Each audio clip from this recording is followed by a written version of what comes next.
¿Se imaginan tener el superpoder de mirar dentro de la célula y descifrar una enfermedad para cambiar vidas? Bienvenidas y bienvenidos a Chicas Conciencia, un podcast donde cuestionamos, fallamos, aprendemos y seguimos hablando.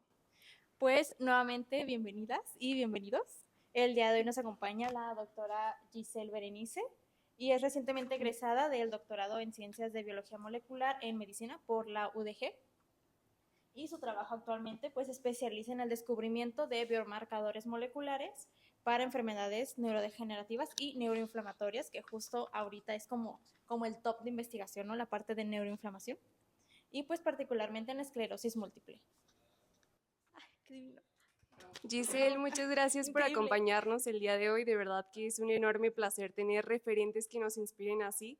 Y de aquí me gustaría partir porque justamente muchas veces podemos solamente mirar a la persona desde sus logros, sus títulos o sí, o sea, como solamente lo que nos presentan de ella y se nos olvida que ha recorrido pues un gran proceso, ¿no? Que este proceso ha implicado retos, desafíos, miedos y me gustaría a ti preguntarte, a lo largo de este caminar, ¿cuáles fueron algunas de tus dudas, de tus miedos que presentaste y que a lo mejor en algún momento te pusieron como una pausa, ¿no? Ok.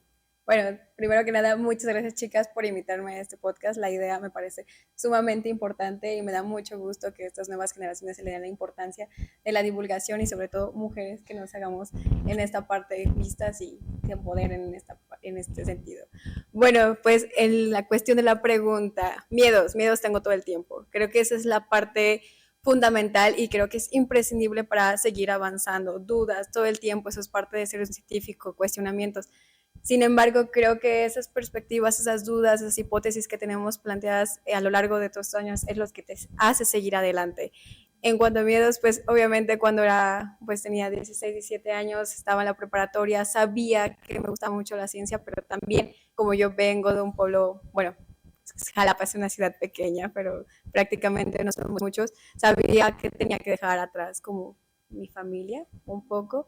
Entonces creo que uno de los grandes miedos que tuve fue justamente haber dejado como esa parte de vivir en familia y perseguir mi sueño, que bueno, definitivamente creo que vale la pena, pero sí que es como un gran reto en cuanto también las perspectivas que tenemos como científicos siempre son muy grandes, es como o el científico siempre tiene que ser perfecto, te lo encuentras también en un laboratorio, pero creo que hay mucho más allá que puedes indagar durante tu vida científica. Sí, justamente siento que esta parte de los miedos es algo que muchas veces nos paraliza, ¿no? Cuando podríamos a lo mejor abrazar un poquito esos miedos para sentir el impulso necesario para ir a través de nuestros sueños, que creo que es algo maravilloso eso que tú hiciste de dejar aquel lugar de donde naciste para poder ir a buscar tus sueños justamente.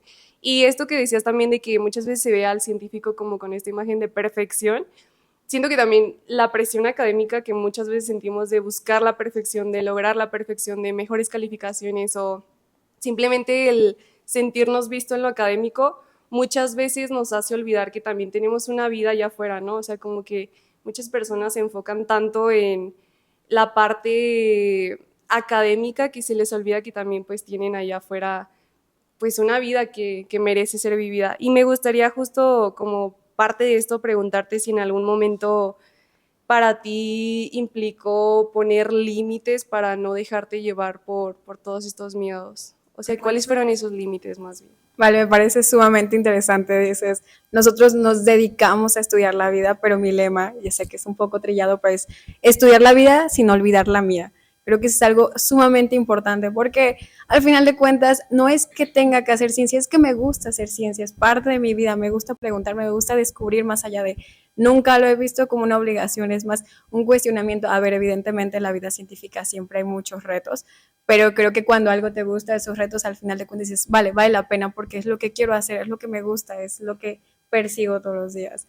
En cuanto a límites, claro que fui en la licenciatura la chica que decía, no, yo siempre tengo que sacar 10, siempre desde muy pequeña fui muy perfeccionista, que creo que eso también es algo duro de asimilar en el doctorado, porque el doctorado no busca perfeccionismo, busca resiliencia, busca que salgas a flote a muchas circunstancias, siempre es mucha frustración.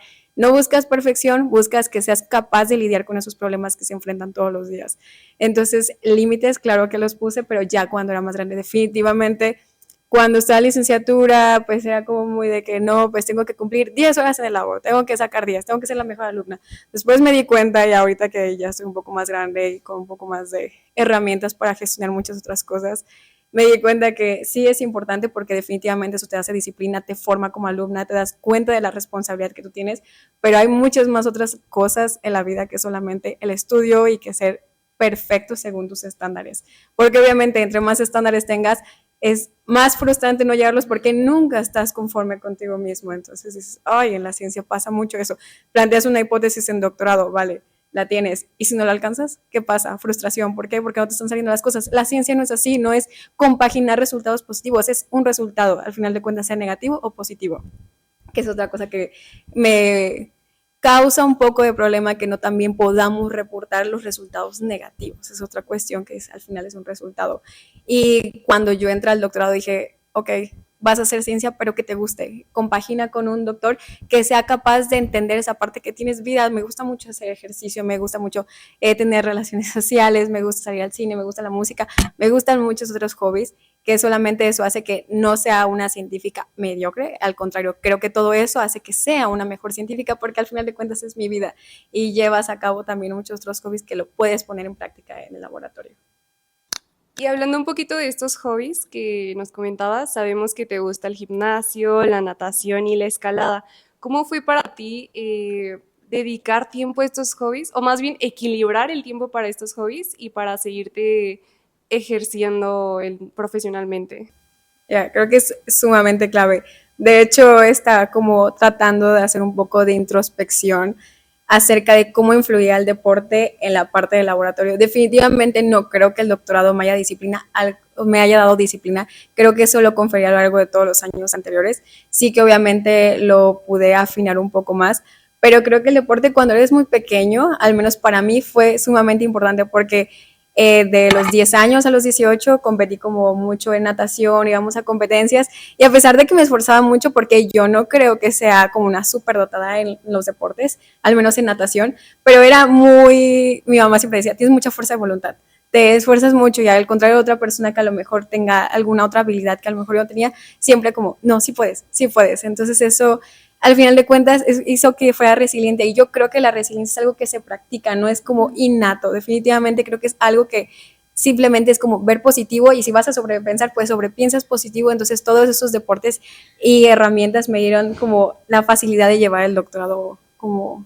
más fácil y pues en cuestión como de límites también poner que la vida es como también un balance, sí que a veces hay que sacrificar ciertos aspectos para construir otros, pero definitivamente es como, oye, también hay que hacer un poco de deporte, aparte el deporte no es algo como que excepcional, creo que es sí o sí parte fundamental de la vida, o sea, hay muchos estudios que pueden identificar cuál es la ayuda de hacer un deporte en cuando estás estresado, tanto anaeróbico como aeróbico, y sabemos la importancia de ello. No creo que sea un plus o algo excepcional, antes pues vivíamos haciendo ejercicio, entonces no veo por qué no podría compaginar o sería algo extra, así como las artes, leer filosofía, hacer deporte, creo que es algo fundamental en la vida de todas las personas.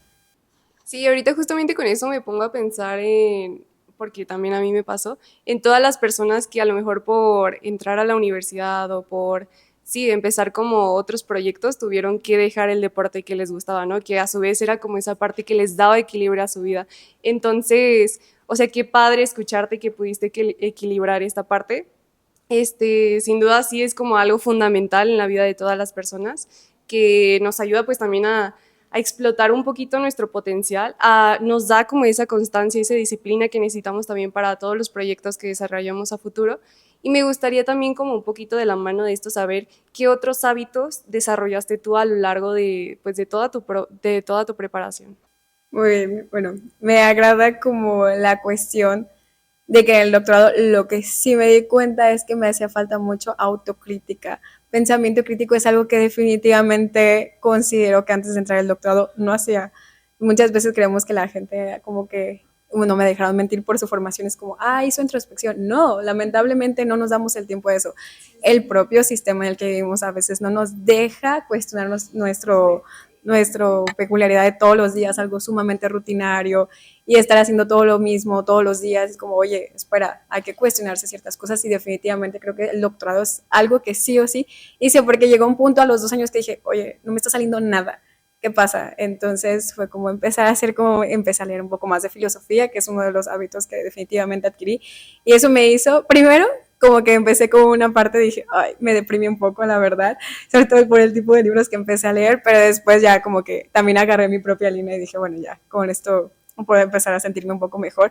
Pero creo que también la parte de llevar como una crisis es crecimiento. O sea, es definitivamente esa parte que a veces uno no quiere como tocar ciertos temas y que, oye, no le muevo ahí porque me duele. No, es que si no, luego te das cuenta que sale en cualquier relación, en cualquier momento de tu vida. Y creo que es una de las cosas que sí o sí aprendí a lo largo del doctorado.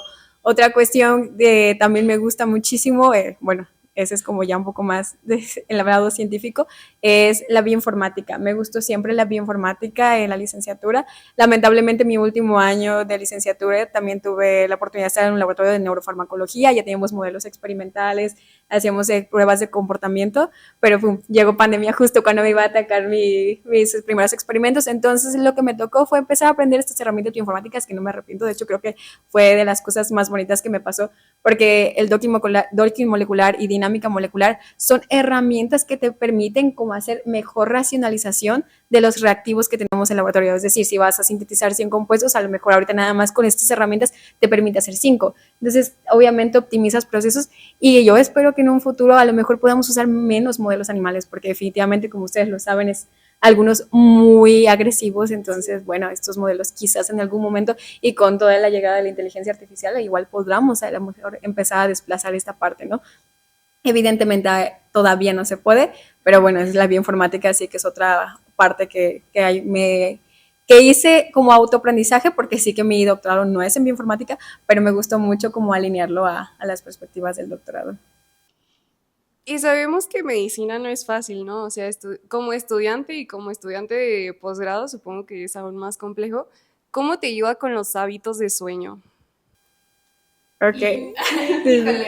No, adelante, adelante. Vale. Hábitos de sueño. La verdad es que considero, y esto es algo como que he lidiado mucho, que no me afecte. Muchas personas como, ay, no dormí. Yo en la licenciatura decía, es que no dormí por estudiar. Debo admitir que nunca me desvelé por estudiar. Es algo que yo no puedo y que escuchaba mucho que romantizaban esa parte de que he visto que la persona que no duerme, que se levanta súper temprano, ay, dormí 4 horas, llevo 5.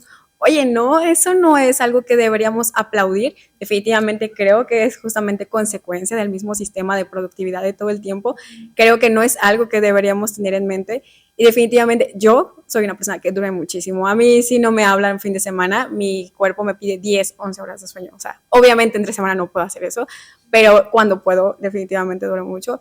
Los hábitos de sueño me dicen, oye, ¿no te cuesta trabajo dormir? No, estoy cansadísima, yo llego 11, 12 de la noche y caigo profundamente dormida. Digo, evidentemente entre semana no puedo permitirme eso, pero cuando puedo, pues está bien. Pero es algo que he intentado que no me afecte, porque a veces he visto mucho de que, ay, no, pues es que yo casi no duermo. Y yo, ¿cómo es que eso está bien? O sea, no creo que deberíamos dejar que tus 4 o 5 horas de sueño, porque eso ni siquiera es saludable. O sea, hemos visto también un montón de estudios que el hecho de que no duermas, o sea, no duermas o duermas muy pocas horas, afecta al corto o largo plazo. Y ahorita que ustedes como están en licenciatura plegado, lo veo mucho en estudiantes de medicina. Teníamos un montón de chicas de servicio, no dormí, es que estoy estudiando para el normal. Vale, entiendo que hay épocas de la vida cuando tenemos que estar más sacrificados, a lo mejor que sí puedas, no sé, si duermes 8 horas, pues a lo mejor puedas dormir 6 durante un tiempo, pero no de por vida. Definitivamente eso después te va a costar a ti en cuestiones de salud, y eso nadie lo va a ver. O sea, realmente tienes que cuidarte a ti mismo, si no nadie lo va a hacer. Sí, no, y coincido mucho contigo con esta parte de que romantizamos demasiado a lo mejor la idea de no dormir o de sufrir y desvelarnos por estudiar, que pues descuidamos muchísimo de nuestra salud, ¿no? Y también me puse a pensar un poquito como en la parte de los malos hábitos que tenemos como estudiantes del área de la salud. O sea, es muy irónico pensar que nos dedicamos a ayudar a los demás, a salvar vidas, a ver por la salud de los demás, y en la salud de los del área de la salud está plenamente descuidada, ¿no? Entonces sí es muy importante hablar de eso, y qué padrísimo que tú lograste encontrar ese equilibrio con el hábito del sueño. Sí, y o sea, y justo me puse a pensar que me ha tocado ver como una frase en redes sociales donde estudiantes, sea de psicología, medicina, enfermería, o sea, todo lo relacionado a lo que es la salud, tiene ahorita esta tendencia, pero también como esta parte tan romantizada de ay, estoy estudiando sobre el cerebro, pero mi cerebro ya no quiere saber de sí mismo, o estoy estudiando sobre cómo cuidar la salud de alguien más, pero pues la mía está como por allá, ¿no? Y creo que es algo que actualmente se ve un montón, donde claro, sí, me preocupo, incluso a veces salud de personas que nos rodean, ¿no? O sea, por ejemplo, en psicología, que metemos mucho esta parte de, pero ¿cómo te sientes emocionalmente? Te veo abrumado, abrumada, cansada, ¿no? Pero ¿qué hay de identificarlo también como en nosotros mismos, ¿no? Que creo que es algo que nos hace falta un montón, y también esta parte que ya mencionabas que es de la introspección, que es, creo que a todos nos hace bien, ¿sabes? O sea, a todos nos hace bien, no solo en temas de salud, también en temas de más como relacionales, y creo que nos hace súper bien empezar a tomar como esos puntos, e de igual manera lo que mencionabas del sueño, sí es cierto, está súper romantizado eso, está súper, súper romantizado el hecho de ya estar como, ay, no dormí por estudiar, ay, no dormí por esta otra cosa de que, no, viva la vida loca, ¿no? Pero, ¿sabes? Ya pues desde tu experiencia y de como todo, pues toda la trayectoria pues que ya tienes, ¿tú tienes como algún consejo para que de verdad uno, porque a veces cuesta, sinceramente, y también creo que pongo como parte mía, que a veces cuesta de verdad decir, no, o sea, sí, voy a ver como por mí misma, o por, sí, o sea, por mí misma, ¿no? A veces como cuesta en ese sentido salir de un sistema que ya tenemos como tan arraigado, ¿no? O sea, ¿tú tienes como algún consejo para decir, pues, háganlo, no se lo piensen? Muy bien. Sí, estoy muy de acuerdo también con lo que dices. Y definitivamente creo que mi consejo es que vuelten a ver su puesto, su trabajo, su ese. El día de mañana somos completamente desechables. Es capital humano al final de cuentas, vivimos en un sistema capitalista y definitivamente si tú no ves por tu salud, te lo juro que tu jefe, tu compañero, el maestro que te está exigiendo demás, no va a ver por ti. Y eso definitivamente no lo vale, porque solo te tienes tú y a lo mejor dices, hoy quiero estudiar psicología, hoy quiero hacer medicina, hoy quiero hacer lo que sea, cualquier carrera. Y vale, ¿qué tal si el día de mañana cambias de opinión? ¿Qué tal si te das cuenta que no es tu camino? Y entonces dices, me tengo que cuidar a mí mismo, tengo que cuidar lo que consumo tanto en alimentos como lo que consumo en mi cabeza, como mi cuerpo, o sea, todas esas herramientas creo que es lo que te da fortaleza. Definitivamente yo recuerdo cuando era más chica, decía, no, tengo que ser lo mejor, tengo que no sé qué.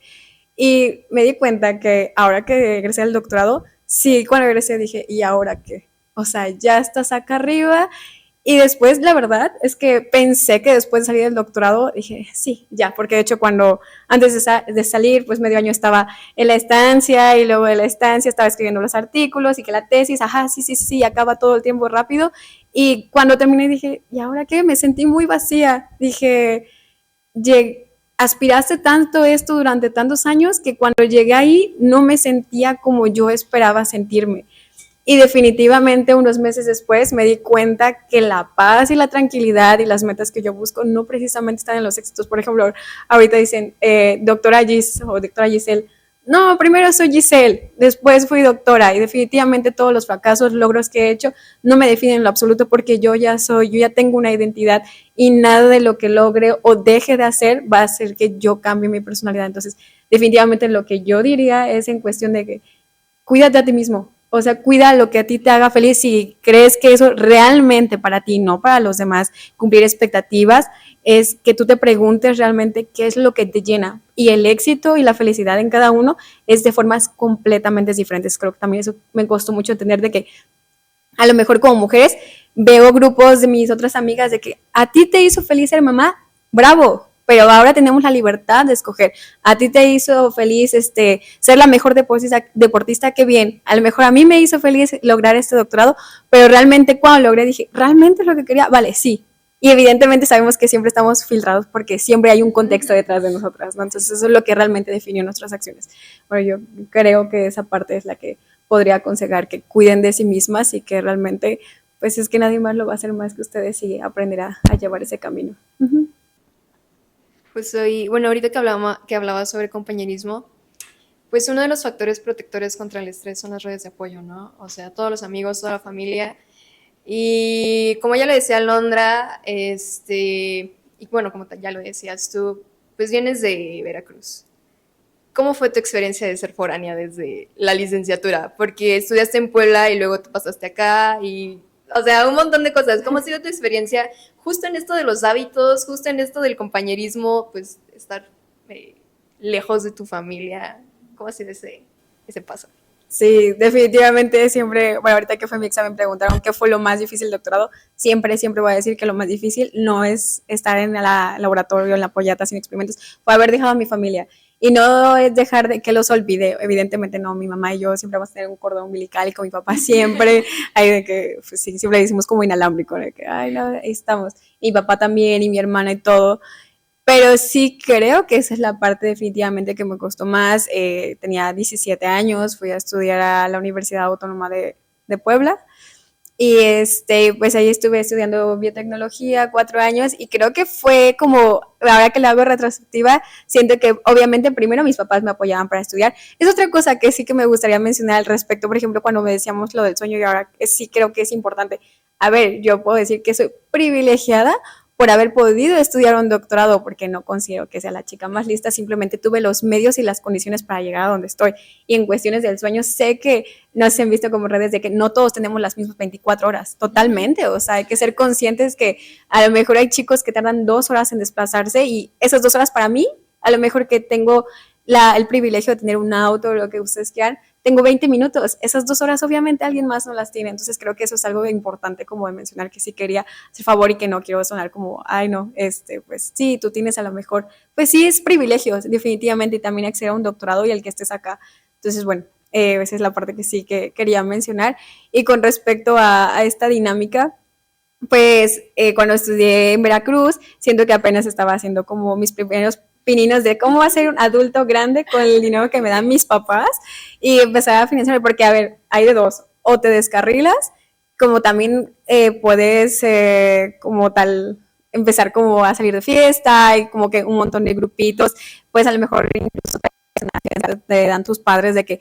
te estoy dando este dinero para comer, oye, no, es para la renta, o lo que tú quieras, pero tú mismo dices, ¿qué quiero? O sea, empiezas a valorar realmente qué amistades, con qué grupos de compañeros empiezas a compaginar y empiezas como empezar a jugar, literal, a ser un adulto funcional con el dinero de mis padres. Paso número 2, ya salí de la licenciatura, ¿y ahora qué? Ahí fue cuando yo también tuve como mi primer lapso. De hecho, cuando salí de la licenciatura estábamos en pandemia, yo recuerdo que al menos para mí fue una época, digo, sé que a muchas personas también les afectó, no de todas al mismo tiempo, pero sí recuerdo incluso tener un problema de TCA, o sea, sí también como que fue una parte muy difícil para mí. Y yo siempre había querido ser salvavidas, eso es algo como muy random. Me gusta mucho la natación, o sea, es algo que también hice. Y me fui a un campamento en Estados Unidos a clases de natación, fui salvavidas, estuve ahí como 4 meses y eso me ayudó mucho, número uno, a despejar porque sí que había sido la licenciatura, yo me la tomé como muy de una carrera y debo hacerla mejor y el laboratorio y la tesis y que el laboratorio, o sea, un montón de cosas me acuerdo que fueron como muy demandantes y fui, y, o sea, realmente cuando terminó pandemia fue en el 2021, fui a esta experiencia, me gustó muchísimo, hizo que mi inglés mejorara también porque no he tenido como esa experiencia. Y ya llegué y fue como, vale, sí quiero hacer el doctorado, ya estaba un poco más decidida, más fresca, empecé a buscar y bueno, aquí fue cuando llegué a Guadalajara. Guadalajara es otra cosa que también yo aplaudo mucho y creo que debemos ser muy empáticos con nuestros compañeros. Llegan 10 personas a un doctorado, 5 son locales, 5 son foráneas. Adivina a quién acá. A lo mejor apoyar un poco más en la cuestión personal.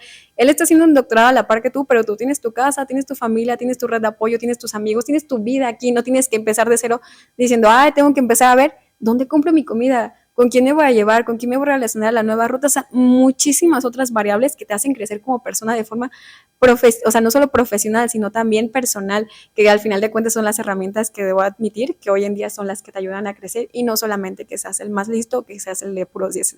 Todas esas herramientas compaginadas a que obviamente seas un estudiante dedicado, pues creo que es lo que te ayuda a avanzar. Después me fui a una estancia también en Barcelona, estuve como 6 meses y también fue empezar de cero y creo que es la experiencia más dura que he tenido porque todas las veces me acuerdo que le decía a mi novio y a mis amigos de que todo el tiempo yo quería ir, pero esta vez no, literal le dije no quiero ir porque me siento muy a gusto con mi vida. sé que ahorita estoy bien, estoy con el doctorado, podría quedarme a terminar mis experimentos más cómoda, pero dije, justo eso es lo que me molesta, no quiero estar en la comodidad. Y eso es lo que muchas veces nos deja atados a ciertos círculos de que, ay, no, prefiero estar cómoda en casa. Y dije, no, no, hay que crecer y al final de cuentas, pues no tengo como otras ataduras, a lo mejor una familia que otras implicaciones que a lo mejor lleve a no ir. Entonces dije, no, está bien, iré, pero admito que me costó mucho trabajo. Y dije, no, pues fuera a Barcelona, o todo el mundo me decía, pero es que estás allá. Sí, pero es complicado volverte a adaptarte con 8 horas de diferencia. Allá decía, hablaban español, no, hablaban otro idioma, de catalán, todo estaba en catalán, las chicas en el laboratorio hablaban catalán, o sea, son muchas otras cosas que no solamente es la ciencia. Al final de cosas de hacer ciencia, lo más fácil es eso, hacerla, pero todo lo que conlleva en el contexto en el que estás es sumamente complicado y yo creo que también eso falta mucho, siento que nuestras generaciones empatía por el contexto de nuestros compañeros, nuestros amigos, nuestras relaciones sociales. ¿Cómo estás? ¿Cómo te va? ¿Cómo te sientes?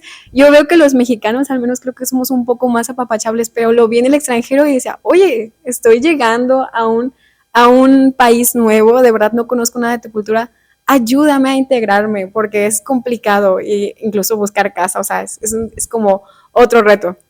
Entonces luego siento que enfrento esas cosas que cuando llego al laboratorio digo, ah, está bien, o sea, como que ya no siento que me cueste tanto trabajo adaptarme, porque al final de cuentas, pues muchas definiciones de inteligencia es eso, adaptarte a las nuevas condiciones y nuevos contextos, y yo creo que la inteligencia al final de cuentas sí que se trabaja, y en esa parte personal, por todas esas oportunidades que he tenido, pues sí que la he ido trabajando, pero definitivamente no ha sido nada fácil acostumbrarte a ir, y todavía tengo muchas ganas de hacer pues muchas experiencias más, pero sí. Y justo con esto que dices de hacer muchas experiencias, a mí me causa curiosidad, pues, ¿cuál fue tu primer interés para poder seguir? ¿Cuál fue, mejor dicho, tu interés para hacer investigación? O sea, ¿qué te interesó para estar en la licenciatura y luego decir, claro, voy a hacer investigación? Ya, creo que hay que admitir que no siempre lo tuve claro.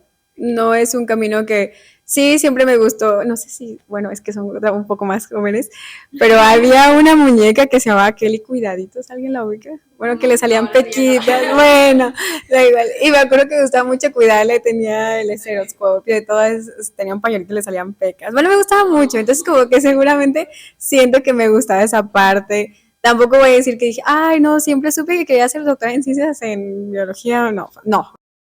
Pero definitivamente me acuerdo cuando estábamos en la prepa, había un libro de tópicos selectos de biología. Lo abrí, había un apartado de PCR y cuando leí que se podía hacer, yo estaba, me acuerdo, o sea, fue como mi momento de, oh my God, me quiero dedicar a esto. O sea, no sabía qué camino tenía que llegar, pero sabía lo que me gustaba. Después en la licenciatura tuve la oportunidad de que muchos mentores eran investigadores, los vi, también vi justo eso, cómo balanceaban su vida, otros no, otros sí. Y pues creo que más bien como por referencias de profesores, que obviamente siento que un profesor siempre te puede cambiar la perspectiva acerca de algo, tanto para bien o tanto para mal. Y tuve la experiencia que hubo muchos investigadores que me apoyaron en esa parte y me gustó mucho. Siempre me gustó, bueno, creo que eso es parte fundamental de la investigación, preguntarte, cuestionarte, saber por qué. Y creo que eso compagina mucho con mi personalidad porque todo el tiempo estoy como, oye, ¿por qué estoy pensando esto? ¿Y por qué actúo así? ¿Por qué no puedo ser así? Entonces, como que esa parte de introspección creo que se puede compaginar muy bien con la ciencia y creo que, bueno, al menos en cuestión de mi perfil, pero no siempre lo supe. Definitivamente fue el camino. Uh-huh. Ay, qué padre. Y únicamente, bueno, antes de entrar más como a un tema así de que lleno de investigación, nada más quiero como retomar este punto que mencionabas de como tipo decir de que no nos demos nosotras mismas y nosotros mismos como ese no. Y justo era algo que ayer estaba hablando con mi hermana, que le digo, es que algo que me ha dejado como lo que va del año es esta parte de abrirme a la vida, ¿no? A la vida y a las experiencias, porque creo que no solo está en decirlo o en pensarlo de, sí, sí, que si mejor hago esto y hago esta otra cosa, como o sea, estar más movidos, sino también como esta parte de proyectarlo y que de verdad lo sientas, ¿no? O sea, de verdad, únicamente lo quiero dejar como esa mención de que la vida te recompensa y te llena de oportunidades de verdad increíbles cuando estás dispuesto o dispuesto a vivir abierto y abierta, ¿sabes? De que sí, sí. Y si es complicado, pues vemos cómo lo resolvemos, ¿no? Y si me da pena, pues ni modo, vemos cómo le hacemos, ¿no? Y nada más como quería dejar ese comentario porque creo que es muy importante y algo que estas generaciones lo necesitamos mucho, ¿sabes? Que vivimos muy así. Pero No, bueno, y aunado a eso también me pongo a pensar un poquito como en esta parte de que sí es muy cómodo estar en tu zona de confort, pero también imagínate cuántas experiencias, cuántas aventuras, cuántos retos, cuántas cosas te estás perdiendo por sí, quedarte ahí e incluso por el miedo que te da de salir a experimentar, ¿no? O sea, sí. yo siento que algo que también a lo mejor yo tengo mucho y como sociedad tenemos mucho es como este miedo a fracasar, ¿no? Pero si no lo intentas, si no fracasas, pues qué punto tiene de verdad de experimentar la vida, ¿no? Entonces sí, coincido mucho con todo lo que dice Irene. Totalmente. Si me permiten agregar también este punto, creo que siempre estamos también que la vida cuando esté listo. Nunca, nunca te vas a sentir del todo listo o apto para, incluso creo que en cualquier cosa, creo que en cualquier cosa es como, solo aviéntate.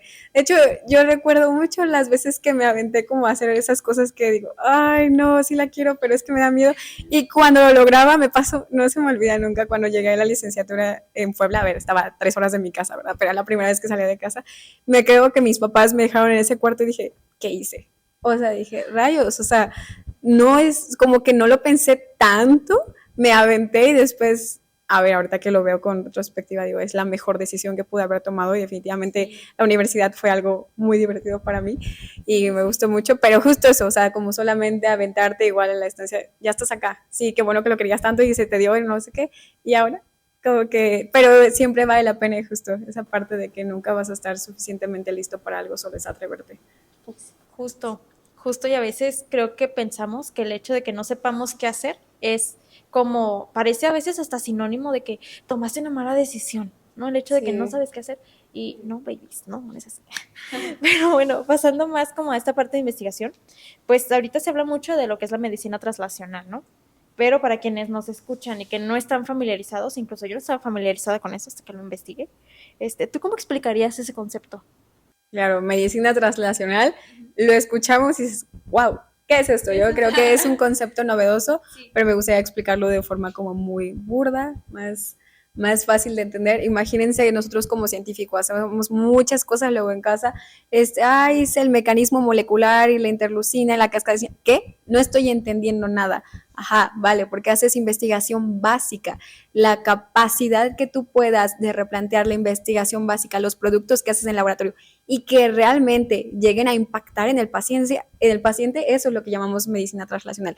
Es esa parte de vinculación de la investigación clínica y la investigación básica que se conjunte para que llegue la información a quienes lo buscan, que en este caso son los pacientes, para mejorar su vida, la calidad, el diagnóstico mucho más preciso y certero, el tratamiento que le vamos a dar. Esa es la parte importante de hacer investigación, no solamente porque me gusta que la planta tenga la enzima luciferasa y encina cuando está de noche. Qué padre. Ajá, y eso, al final de cuentas, también se hace ciencia y se hacen muchos descubrimientos, incluso luego se puede replantear ese conocimiento a otras áreas, pero la parte de medicina translacional es justamente conllevar esa información del laboratorio hacia el paciente y tener esa conexión, y creo que es sumamente importante también, por eso la divulgación científica. Y justo, tocando ese punto, hay una estadística mundial que se ha analizado en algunas revistas, como el JCI, en su edición del 2024, donde revelan que el 90% de estos descubrimientos que se hacen en laboratorio no llegan a convertirse a veces en un tratamiento real para los pacientes y se queda únicamente como en un abismo, ¿no? Laboratorio, la parte hospitalaria, médica, así como ahí, como en ese puente, ¿no? Y que se conoce como el tipo Valle de la Muerte. Y desde tu trinchera, ¿has vivido esto? O sea, y si sí, ¿cómo lo has experimentado? ¿Cuáles son también los retos para que de estar en laboratorio pase a los pacientes, ¿no? Ok. Bueno, la primera estadística que decimos que a lo mejor muchos de los conocimientos solo se quedan en el papers, eso también solo es una respuesta al mismo sistema de producción en el que viven también los científicos y muchas otras áreas, hablo desde de la perspectiva que tengo, que es publicar, publicar. Y muchas veces estamos absueltos a solamente hacer publicaciones, pero espera, ¿es calidad o cantidad la que me estás evaluando? Realmente hacer información que retribuya a la sociedad y que tú digas, oye, prefiero sacrificar un poco la producción, y sacrifico producción, entonces a lo mejor ya no me van a dar un poco de los beneficios que tiene ser científico y entonces ya no puedo hacer ciencia. Entonces, toda una cadenita, o sea, es problema de que a lo mejor sí yo sacrifico productividad para hacer calidad, y luego entonces ya no me van a dar este financiamiento para hacer mi proyecto, entonces me sacan como los estímulos y entonces se vuelve como todo una guía para poder estructurar bien. En la cuestión de poder llevar a cabo, definitivamente es, o sea, para eso hacemos ciencia, para ayudar a la gente. Siento que a mucha gente se le olvida de que, oye, ¿por qué hace ciencia? No sé, no, que no se nos olvide que hacemos ciencia para ayudar y dejar este mundo mejor. Mucha gente le gusta trascender a partir de la música, de los hijos, de los libros. Al final de cuentas, la ciencia es una forma de trascender positivamente y se supone que debemos dejar este mundo mejor de cuando llegamos. Entonces, pues yo creo que es importante saber hacer ciencia que realmente pueda impactar. A ver, y hablo desde la perspectiva que yo hago ciencia básica. Es muy difícil que realmente los primeros pininos, porque el doctor con el que trabajo siempre me decía, es un rompecabezas, vamos a armar acá, y vamos a ir construyendo un proyecto al final de cuentas que puede salir positivo, puede salir no positivo, son resultados, pero vamos compaginando y al final de cuentas me dice el paciente cuando vamos a captarlo, oye, ¿y esto cómo me puede ayudar? Tú tratas de redituarle al paciente con la información que estás obteniendo, pero definitivamente es a largo plazo. No le puedes prometer al paciente resultados pronto. Le agradeces definitivamente la muestra o lo que te está brindando de información clínica, pero creo que es indispensable que al menos redituemos con la información que hay, haciendo obviamente divulgación de lo que se está haciendo de forma que pueda ser reproducible y que lo puedan entender toda la población, sino cuál es el punto. Y yo creo que a lo mejor, aunque no falten muchas fases clínicas, definitivamente las primeras investigaciones van lentas, las fases 1, fase 2, fase 3, a lo mejor en fármacos, llevan muchos años de desarrollo e investigación, pero sí creo importante esta comunicación entre lo que estás haciendo y el paciente, que pueda entender cuál es realmente la forma positiva que impacta que él participe en estos protocolos de investigación, hacer un poco más pequeña la brecha que hay entre la parte del doctor y la parte del investigador. Muchas veces el doctor diagnostica un montón de productos, fármacos, y luego le dices, oye, ¿qué onda con la farmacogenómica? Oye, ¿qué onda con la farmacodinámica? Pues no sé, oye, es que mira, este paciente te está dando este historial clínico, a lo mejor puedes hacer una medicina muchísimo más de precisión, tratar de que cada paciente tenga su propio historial clínico y puedas darle mejor información, y eso obviamente es vinculando la investigación con la parte de la información que da el doctor. Ay, qué padre. Me encanta. Y bueno, tu investigación doctoral se enfocó pues en buscar biomarcadores moleculares para enfermedades tanto neurodegenerativas como neuroinflamatorias, ¿no?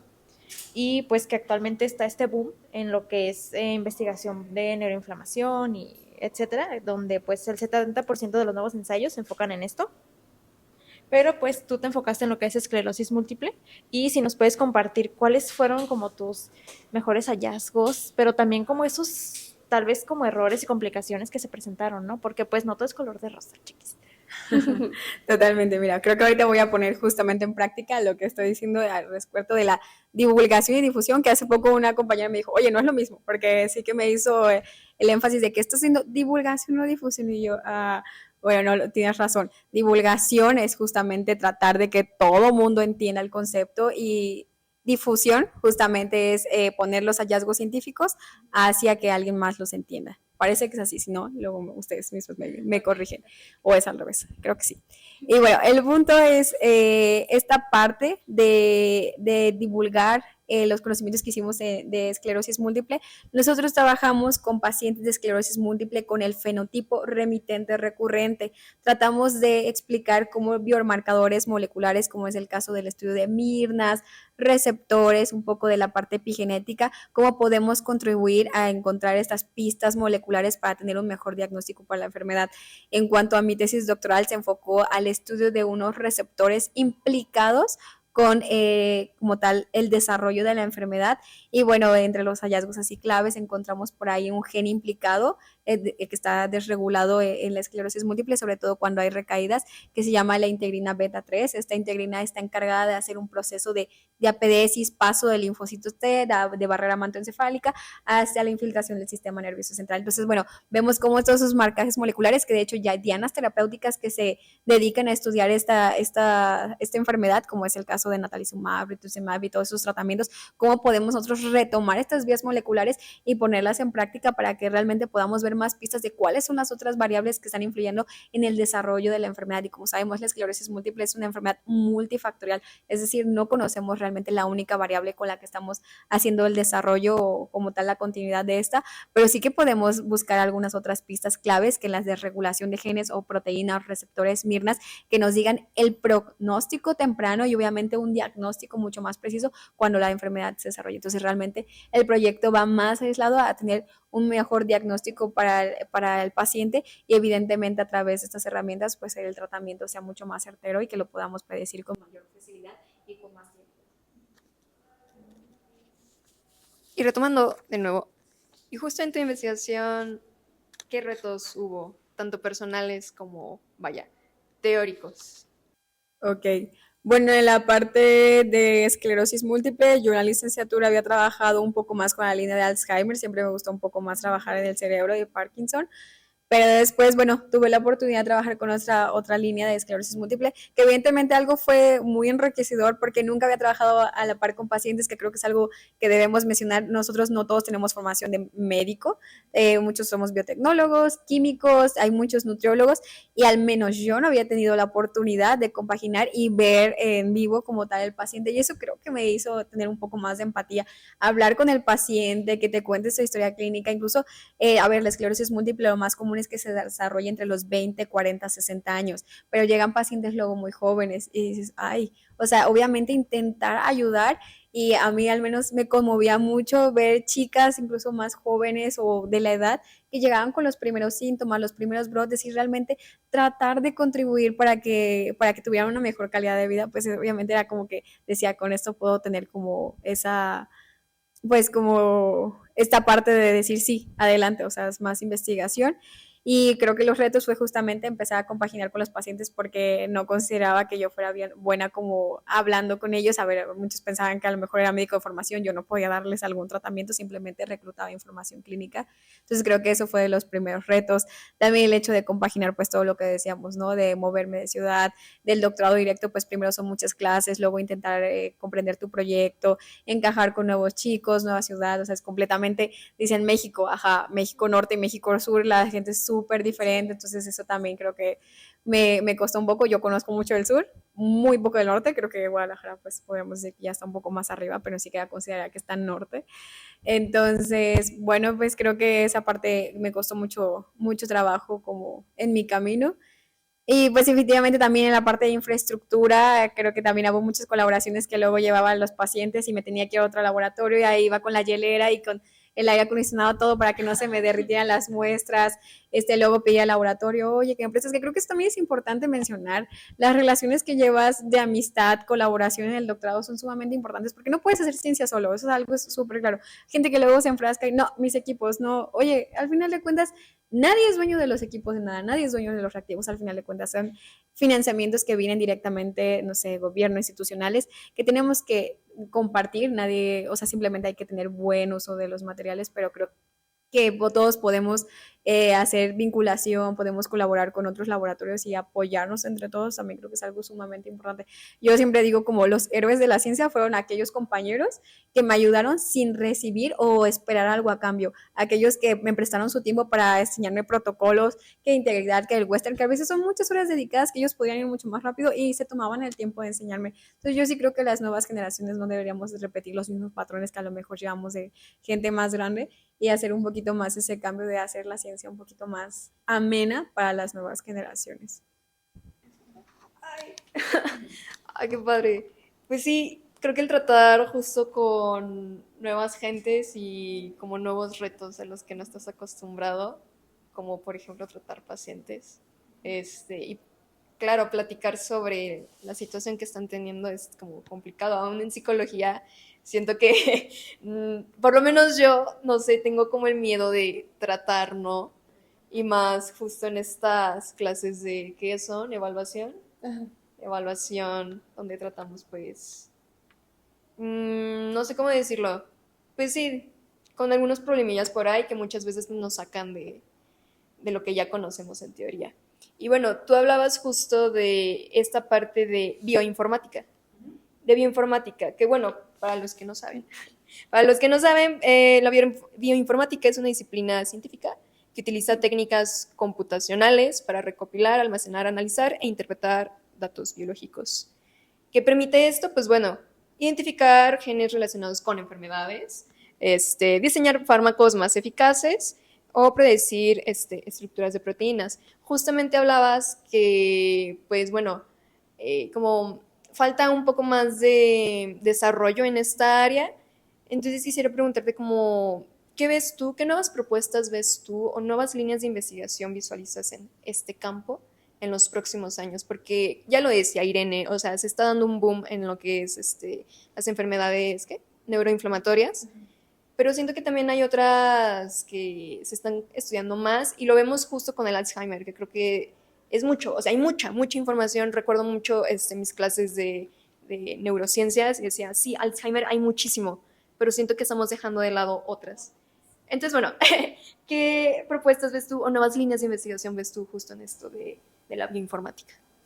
Sí, bueno, de la bioinformática, como les mencionaba hace un ratito, mi parte que más me apasiona es que pensar que algún día podamos desplazar el modelo animal, que yo sé que es algo sumamente aspiracional, pero bueno, que me encantaría que los ratones, cualquier modelo experimental, simios, lo que sea que usemos, incluso las lo que sea, no intentar usarlo. Evidentemente, por los modelos predictivos y el uso de la inteligencia artificial cada vez avanza mucho más rápido. No me imagino en 20 años qué tan avanzados vamos a estar.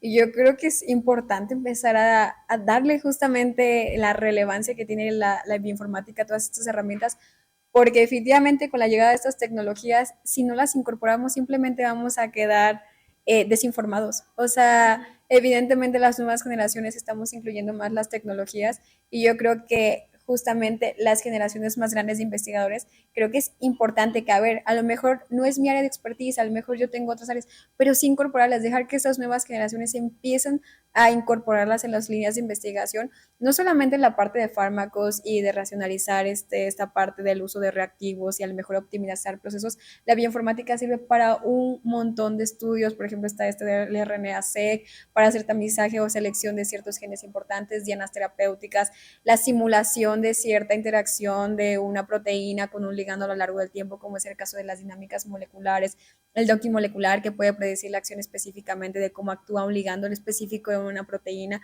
Todos estos tipos de herramientas son indispensables para después poder comprender, y no solamente comprender desde una parte del lado de una computadora, también saber explicar los resultados de laboratorio. Y dices, vale, esto puede solamente, a lo mejor no sustituir la parte del laboratorio, pero sí intentar comprender y analizar más en la discusión por qué está sucediendo y en un ambiente biológico que esté simulando a lo que nosotros estamos viendo. De hecho, muchos algoritmos computacionales se llaman algoritmos genéticos, que justamente están basados en la teoría lamarckiana, en la evolución. Entonces, no podemos decir que estén desplazados uno del otro, realmente tienen las mismas bases. Evidentemente falta mucha información respecto a ello, pero yo creo que es importante incluirlas en estas nuevas líneas. Muy bien. Y bueno, has terminado ya tu doctorado. ¿Qué proyecto estás teniendo ahorita o qué nuevo proyecto aspiras a realizar?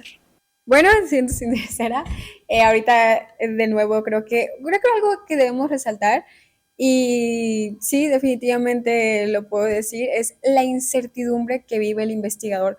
Definitivamente vivimos en este país, en muchos países se vive lo mismo, no tenemos certeza, o sea, todo el tiempo es buscar, vale, terminas doctorado, bueno, el postdoctorado es lo que encuentro, a lo mejor una plaza, una oportunidad. Yo creo que es importante decirlo porque no creo, a lo mejor ideas de nuestros padres de que, el doctorado ya tienes la vida resuelta, sí, porque yo con la licenciatura, no, evidentemente son otros tiempos y obviamente la gente está más preparada, saben 5 idiomas, tienen 2 doctorados, o sea, la gente se está formando y obviamente las capacidades interdisciplinarias que también vas fomentando, pues creo que también es lo que a lo mejor te pueda diferenciar.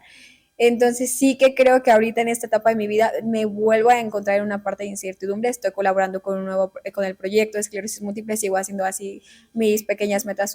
Tengo ahorita un contrato con esta parte del proyecto. Sin embargo, de nuevo voy a encontrarme en esta etapa de incertidumbre, entonces estoy buscando nuevas oportunidades, nuevas líneas, porque otra cosa que me gustaría recalcar, hice 4 años de doctorado en esclerosis múltiple y muchas otras líneas que me gustan, y no porque tengas 6, 7, 8 o 20 artículos publicados quiere decir que la línea que vas a hacer de por vida. Al final de cuentas, a mí me gusta hacer ciencia porque me gusta hacer ciencia. Puedes ponerme a hacer de cualquier otra línea y al final yo voy a encontrar la forma en que me guste, porque pues al final es el método científico. Entonces, pues sí, realmente ahorita mi etapa es volver a irme a lo mejor al extranjero a estudiar un postdoc en otra línea que a lo mejor no es justamente esclerosis múltiple, pero sí me gustaría ver bases moleculares del comportamiento, es algo que sí que me llama mucho la atención y creo que compaginaría bien, a lo mejor resonancia magnética que no pude ver con los pacientes, esa parte sí conductual me gustaría mucho trabajar y pues creo que es buen tiempo, siempre es buen tiempo, pero definitivamente creo que ahorita podría compaginar con mis intereses. Simplemente darnos un descansito, ¿no? Ajá. Un descansito de todo lo que se vivió en doctorado. Y quisiera preguntar, ¿cuál es tu siguiente gran reto que te entusiasma resolver? Ya lo decías de forma académica, pero ahora de forma personal. Si tienes como alguna meta ahora personal que quisieras. Sí, totalmente. De hecho, ahorita fui hace poco a un congreso. Tuve oportunidad de ver a varias chicas de internacional, de varias partes del mundo, y todas compaginábamos con lo mismo. Y sobre todo chicas, lo voy a decir desde el ámbito. Llega un punto, tienes 30, 35 años, bueno, en este caso, y dices, ¿y mi familia? Y el aspecto personal, toda la vida sacrifiqué para lograr mis sueños académicos y profesionales, pero ¿y la cuestión personal? ¿Qué tal si quieres formar una familia? En mi caso, hace muchos años decía, no, yo no quiero hijos, pero ahorita que estoy creciendo y que a lo mejor tengo un poco más de estabilidad con mi pareja, sí me planteo la posibilidad de tener una familia y ver cómo eso puede compaginar con mi vida profesional sin sacrificar. Creo que es algo que sí se tiene que hablar porque definitivamente una científica mujer cuando empieza a formar una familia puede quedar un poco más rezagada que otros profesionales varones. O sea, muchas veces es como, oye, yo tengo que criar y en México no tenemos el sistema para que digan, tienes un año o dos para criar a tu bebé sin necesidad de a lo mejor perder tu trabajo. Y veo que en otros países, por ejemplo, vi ahorita en esta oportunidad de España, a las chicas les daban un año con goce de sueldo y a los hombres 4 meses para ejercer paternidad y ayudar en casa. Bueno, ayudar es obligación, pero definitivamente digo, oye, o sea, hay un gran hueco por ahí que tenemos que no podemos compaginar sin tener que sacrificar una cosa en la otra. Entonces creo que la parte personal sí que ahorita me cuestiono mucho realmente qué quiero lograr en los próximos 5 o 7 años, pero no solo al académico, cómo lo voy a integrar y creo que ese es un gran reto,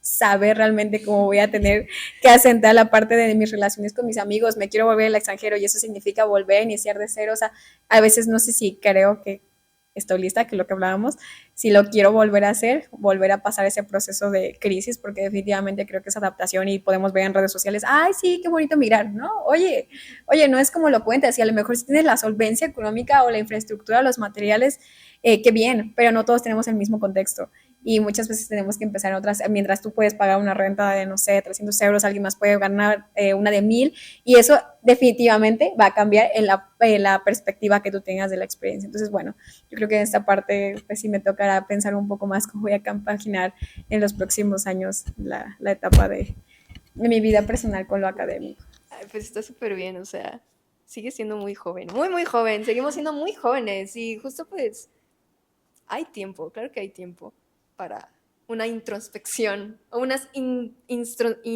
introspecciones más. Bueno, Giselle, y ya para ir como cerrando un poquito, hemos disfrutado muchísimo del tiempo compartido contigo y me gustaría quedarme también con esta parte que mencionaste de que la ciencia no se hace solo, o sea, muchas veces se nos olvida trabajar en colectividad y que somos un cachito de todas las personas que han inspirado a lo largo de nuestro caminar en esta vida, ¿no? Entonces sí, veo muy importante justamente eso de resaltar la importancia de que somos quienes somos porque ha habido personas que nos han inspirado a lo largo del camino. Y de la mano de todo esto también me gustaría preguntarte, ya para cerrar, a ti, si volvieras a tu etapa de estudiante o iniciando el doctorado y también pensando un poquito como en las personas que te están escuchando, ¿qué consejo le darías a esa persona que inició a estudiar medicina y que inició el doctorado? Esa es una muy buena pregunta, definitivamente. Yo creo que me diría a mi persona de hace unos 5 o 10 años, disfruta más, relájate, la vida es una y no tienes por qué estresarte que porque el examen no sacaste el 10 perfecto. Yo creo que hay más vida que solamente eso y de verdad me da mucho gusto que en el doctorado haya podido equilibrar un poco más respecto a esa cuestión de mi vida. Yo creo que esa es la parte que me podría quedar, que vida, juventud, de la etapa que estés, creo que solamente la vas a poder vivir, el presente es justamente lo que tienes Y yo creo que a veces es como intentar cumplir expectativas incluso ajenas de padres, de amigos, y llevar todo el tiempo esa carga, al final de cuentas llega un punto que dices, ¡ay!